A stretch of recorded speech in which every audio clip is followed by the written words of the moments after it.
Puji Tuhan, Shalom. Teladan bagi orang percaya. Ini tema firman Tuhan buat kita pada hari ini, supaya kita mengerti bahwa tujuan kita mengikut Tuhan adalah untuk menerangi dan menggarami sesama kita. Yang setuju katakan amin. Alkitab kan yang bilang begitu, kamu adalah terang dunia, kamu adalah garam dunia. Jadi itu harus difungsikan secara baik. Lewat jalan apa? Lewat jalan menjadi panutan, menjadi contoh, menjadi idola, menjadi teladan. Kalau bahasa Batak bilang menjadi sitiruan, di mana kita ada, hingga olehnya dunia bisa melihat, orang-orang percaya bisa melihat bahwa Kristus itu hidup, berkuasa di dalam hidup kita. Kita buka firman Tuhan 1 Tesalonika pasal 1 mulai ayat 2 dari Paulus. Silwanus dan Timotius kepada jemaat orang-orang Tesalonika yang di dalam Allah Bapa dan di dalam Tuhan Yesus Kristus. Kasih karunia dan damai sejahtera menyertai kamu. Kami selalu mengucap syukur kepada Allah karena kamu semua dan menyebut kamu dalam doa kami. Kami selalu mengingat pekerjaan imanmu, usaha kasihmu, dan ketekunan pengharapanmu kepada Tuhan kita Yesus Kristus di hadapan Allah dan Bapa kita. Dan kami tahu, hai saudara-saudara yang dikasihi Allah, bahwa Ia telah memilih kamu.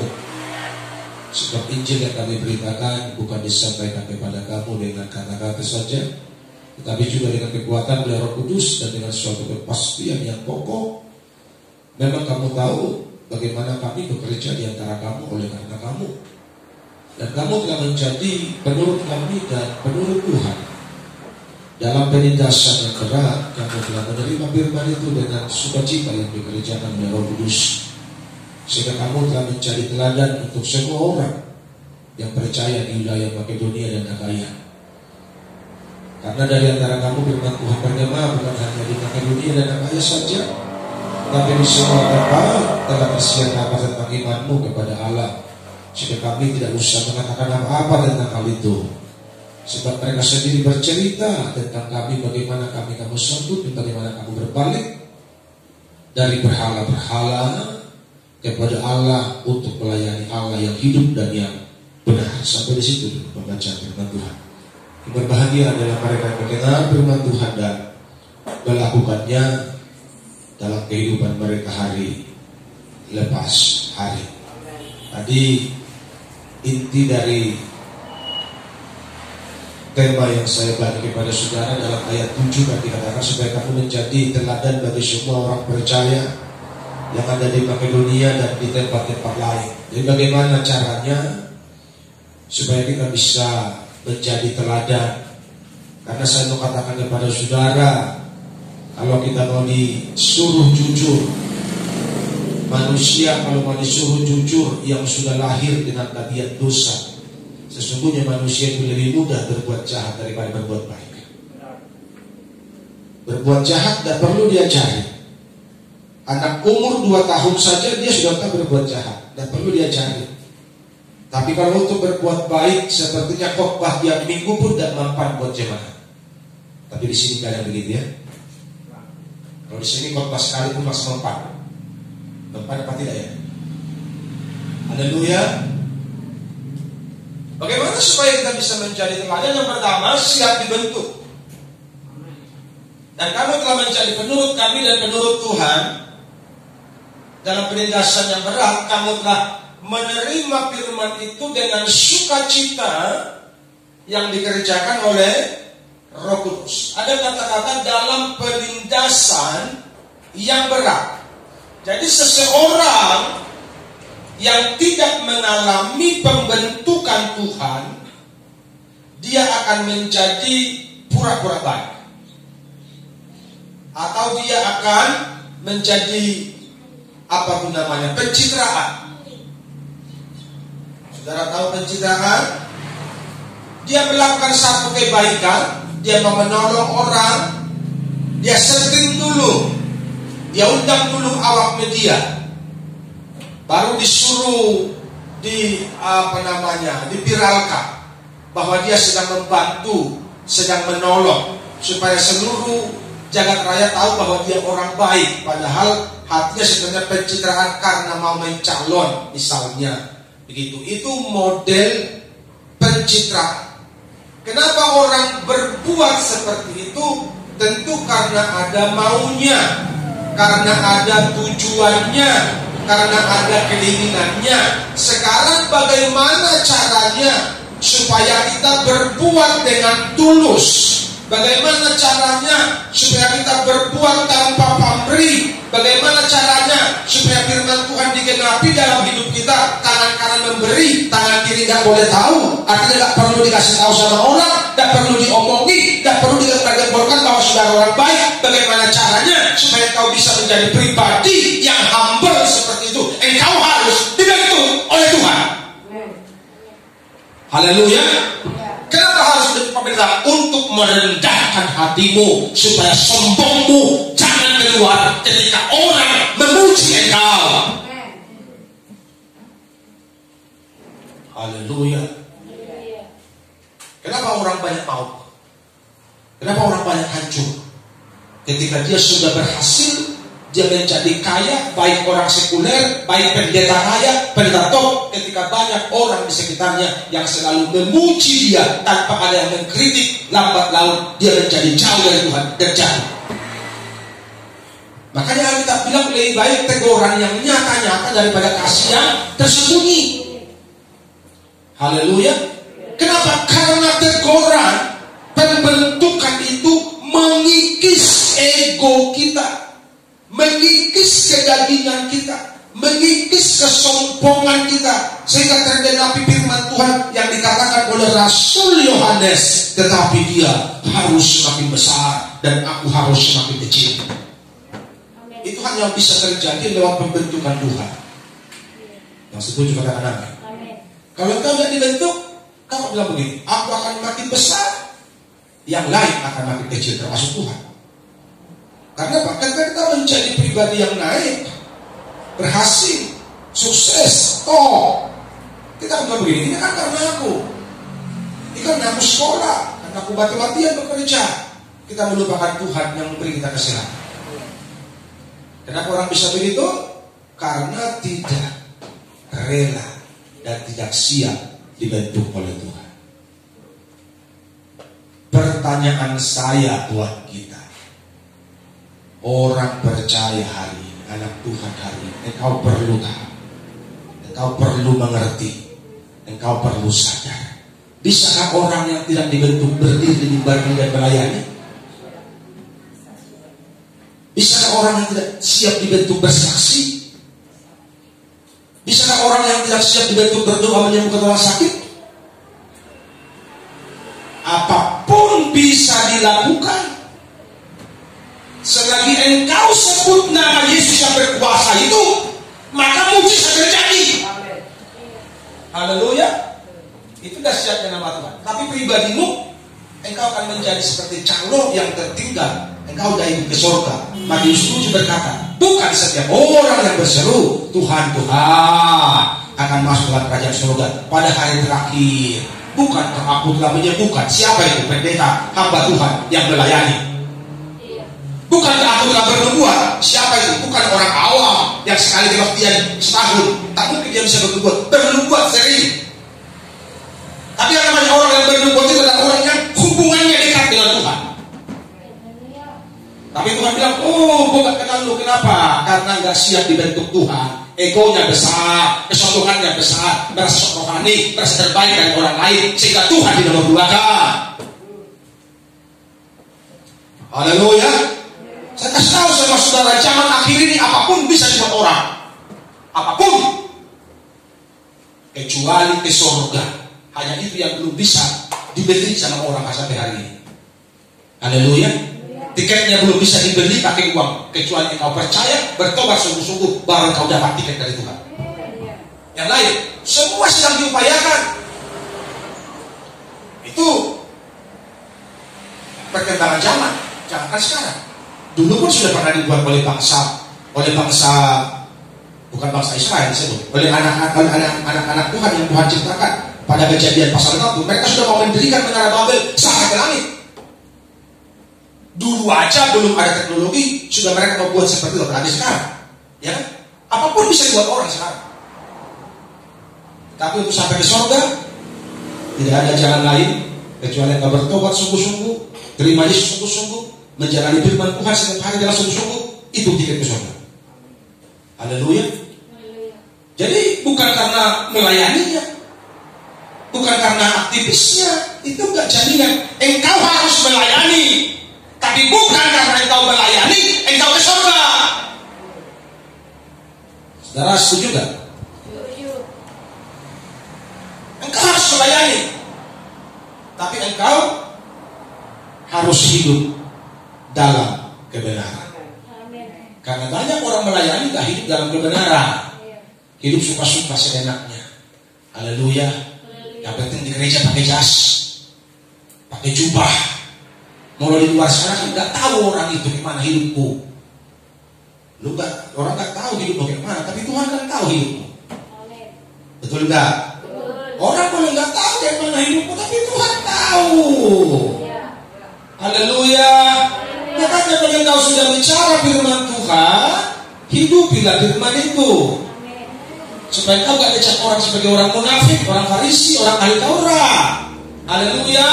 Tapi jangan dicap orang sebagai hamba Tuhan, karena kau berani berbicara dengan Tuhan dan kau menghidupi firman Tuhan tersebut. Haleluya. Jadi zaman sekarang ini orang canggih, bukan cuma canggih dalam teknologi, canggih dalam bersandiwara pun canggih sekarang. Termasuk di gereja banyak sandiwara. Canggih sekarang dunia ini, canggih. Semua bisa dipoles. Haleluya. Semua bisa dipoles. Ada yang berdoa orang pikir, gimana? Lu pakai Tuhan, lu pura-pura. Saya bukan percaya orang goyang-goyang, tapi biar semua ada dalam tuntunan Tuhan, bukan karena dibikin-bikin. Amin. Haleluya. Haleluya. Bisa yang paling bikin. Kenapa nggak bisa? Supaya cak orang dia paling baik, paling rohani, paling dekat Tuhan. Gitu kan? Bulan depan dia akan sama gembalanya, itu rohani kan, gue yang berdua. Habis itu hancur karena hidupnya nggak sungguh-sungguh sama Tuhan, menjadi celah bagi jemaat yang lain. Haleluya. Jadi proses itulah yang mematangkan seseorang. Kalau bangsa Israel 40 tahun diproses tidak lulus pula. Tidak lulus. Sampai habis semua orang-orang dewasa dari Mesir mati di padang gurun. Toh keturunannya pun hancur. Kenapa? Karena kita berkata mereka menyembah Tuhan hanya semasa umurnya Yosua dan yang selevel dengan Yosua. Setelah mati keturunannya masuk dalam kitab Hakim-Hakim, mereka sudah kembali menyembah berhala. Padahal waktu Yosua memanggil mereka di pesan terakhir, pesan ini yang sering disampaikan orang pada acara pernikahan. Apa kata Yosua? Pilihlah pada hari ini kepada siapa kamu harus menyembah, kepada Baalkah, kepada Dewa, kepada guru-gurukah, sukamu. Tetapi kata Yosua, tetapi aku dan seisi rumahku, kami akan beribadah kepada Tuhan. Apa kata mereka? Enggak, kami tetap beribadah kepada Tuhan. Yosua bilang enggak, sulit beribadah kepada Tuhan karena banyak aturannya. Dia yang guru. Boleh berdua, serius kalau menyembah Tuhan. Mereka bilang enggak, kami akan menyembah Tuhan saja, Tuhan saja, Tuhan saja. Kata Yosua, oke lah kalau begitu lah, Tuhan berkati deh, pulang kau. Lumayan, mereka menyembah Tuhan selama umur Yosua dan selama orang-orang yang hidup selektif dengan Yosua. Habis itu murtad lagi, tidak lulus proses. Itu gambaran orang percaya yang gampang berkata, I love you Jesus lagi di gereja. Kalau lagi kerja, korupsi kesempatan gue nih. Untung gede nih, uang nih, cuan nih. Haleluya. Makanya jangan menggadaikan kebenaran karena uang. Jangan menggadaikan kebenaran karena kesenangan. Haleluya. Kebenaran harus menjadi pedoman patokan hidupmu setiap hari.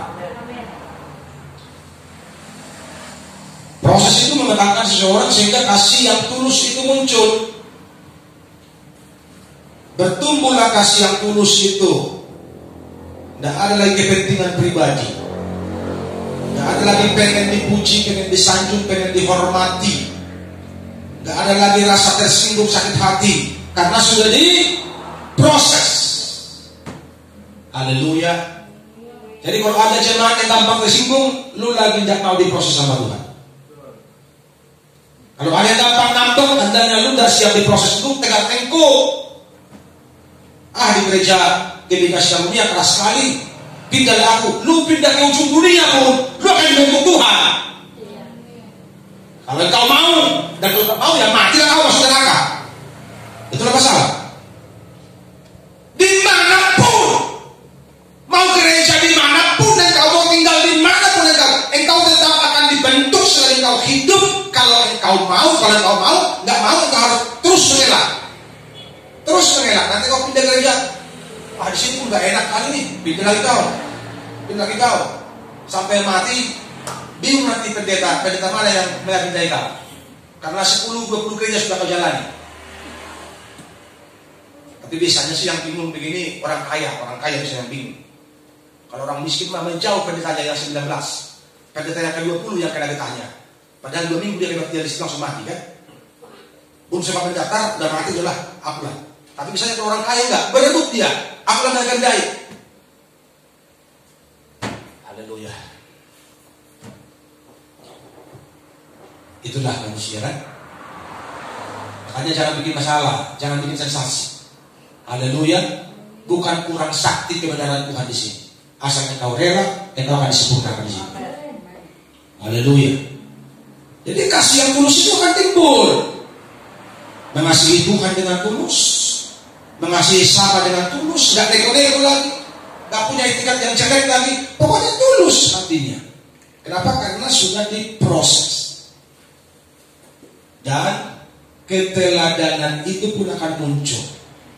Artinya apa? Tabiat karakter Tuhan itu akan muncul di hidup kita setiap hari. Berubahlah kita dilihat orang. Haleluya.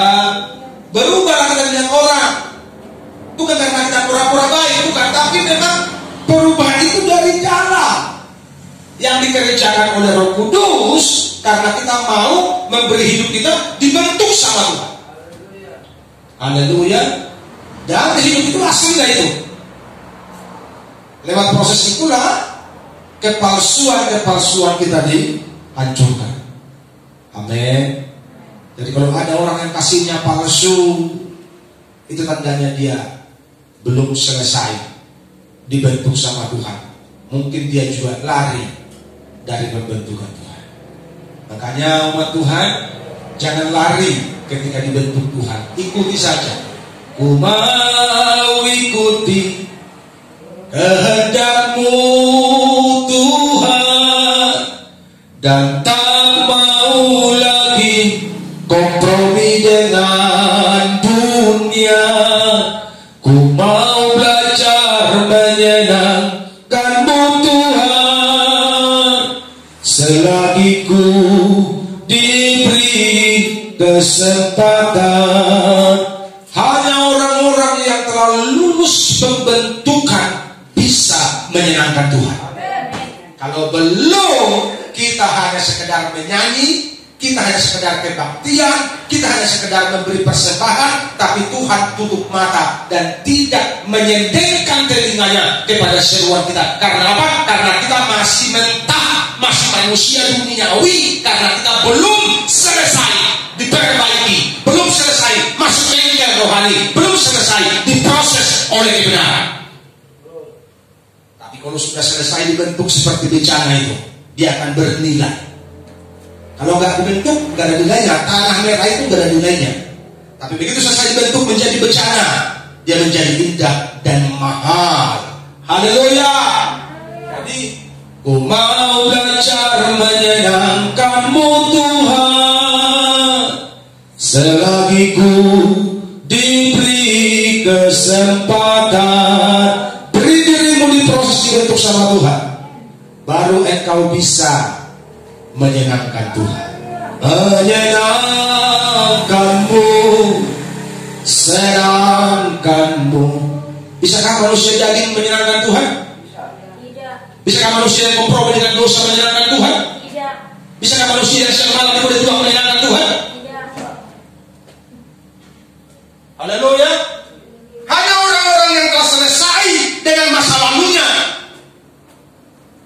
telah selesai dengan dirinya, dan dia beri hidupnya diperbaiki, diproses Tuhan, barulah bisa menyanyi. Menyenangkanmu, senangkanmu, hanya itu kerinduanku. Menyenangkanmu, senangkanmu Tuhan, hanya itu kerinduanku. Katakan amin. Saudara mau menyenangkan Tuhan? Engkau siap diproses. Beri dirimu dibentuk Tuhan lewat kebenaran. Haleluya. Supaya daging-daging ini rontok semua. Rontok semua. Sehingga kita hidup untuk kesenangan Tuhan. Punya kedua, berbalik arah.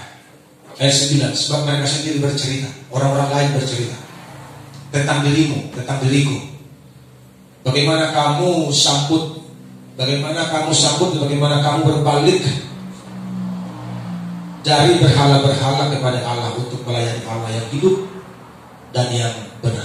Berbalik arah. Ada kata-kata berbalik dari berhala kepada Allah untuk melayani Allah yang hidup dan yang benar. Jadi jika mau menjadi teladan, kita harus berbalik arah. Kiblatnya harus berubah. Arah hidup kita harus jelas. Kalau dulu kita menuju ke maut, sekarang kita menuju ke surga. Kita tidak bisa hidup abu-abu di tengah-tengah. Haleluya. Warnamu harus jelas, baru engkau bisa menjadi teladan bagi dunia. Apalagi bagi orang percaya. Artinya sebenarnya begini, kalau engkau menjadi teladan bagi orang percaya, artinya engkau dengan teman-temanmu yang lain orang percaya itu beradu kebaikan. Begitu kira-kira. Namanya kita di kalangan sama-sama orang percaya, betul nggak? Beradu paling rohani, tapi bukan mosok rohani, bukan pura-pura rohani. Beradu sempurna, begitu kira-kira. Berlomba sempurna, begitu kira-kira. Makanya bilang teladan bagi orang percaya, bukan bagi orang dunia. Bagi orang percaya adalah Tuhan, satu gereja, satu komunitas. Artinya berlomba-lomba menjadi sempurna. Siapa yang lebih sungguh-sungguh, dia lebih sempurna duluan. Kira-kira begitu. Haleluya. Jadi orang yang tidak berbalik arah, artinya masih berdua rupa, masih berperilaku munafik, tidak akan mungkin menjadi teladan. Jadi warnamu harus jelas. Kalau engkau anak Tuhan, karaktermu, tabiatmu, tutur katamu harus tutur kata anak Tuhan, baru orang percaya samamu. Kalau tidak, orang akan bilang begini, pandoko di maisi, utanda doho. Itulah masalah. Ngomong, kenalnya kau, akan begitu kata orang. Makanya orang percaya, orang Kristen paling sulit bersaksi di mana? Di keluarga. Karena keluargamu kenal kau, sampai kukumu pun tahu mereka akan apa. Haleluya. Jadi engkau akan ketahuan aslimu. Makanya kita lakukannya boleh pura-pura. Haleluya. Dimanapun kita cermin, seorang anak Tuhan harus nampak di situ. Pertobatanmu harus jelas. Bukan berobat, tapi bertobat. Berobat itu suka kambuh. Tapi kalau bertobat tidak kambuh-kambuh dia, total sembuhnya. Haleluya. Tapi kalau berobat itu kambuh, lagi banyak uang, senang memuji Tuhan. Tidak ada uang, malas memuji Tuhan, itu kambuh dia. Itu namanya berobat. Haleluya. Tapi kalau bertobat itu dia totalitas berbalik arah. Yang tadinya ke arah dunia, sekarang rohani. Yang tadinya ke dunia, sekarang gereja. Gereja, ibadah, tempat kebaktian menjadi kesukaan. Haleluya. Gaya hidup yang abu-abu tidak akan bisa menjadi teladan. Makanya ada orang-orang tertentu. Saya kasih tahu sama saudara, saya bukan sedang membuka rahasia. Makanya ada orang-orang tertentu untuk menunjukkan dia hamba Tuhan, untuk menunjukkan dia setua, kemana-mana pun dia pakai jas.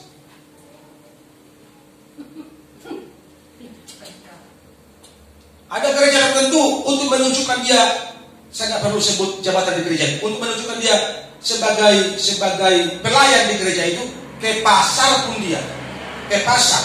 Saya suka perhatikan para perempuan ke pasar jam 5 atau jam 6 pagi, mereka sudah pakai jubah kebesaran mereka ke pasar, supaya orang tahu dia seorang pemeluk agama, supaya pelayan di gereja tertentu.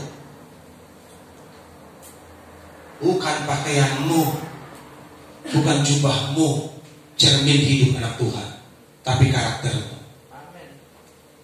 Haleluya. Jadi kalau pakai kaos nggak hamba Tuhan. Kalau begini khotbah nggak hamba Tuhan.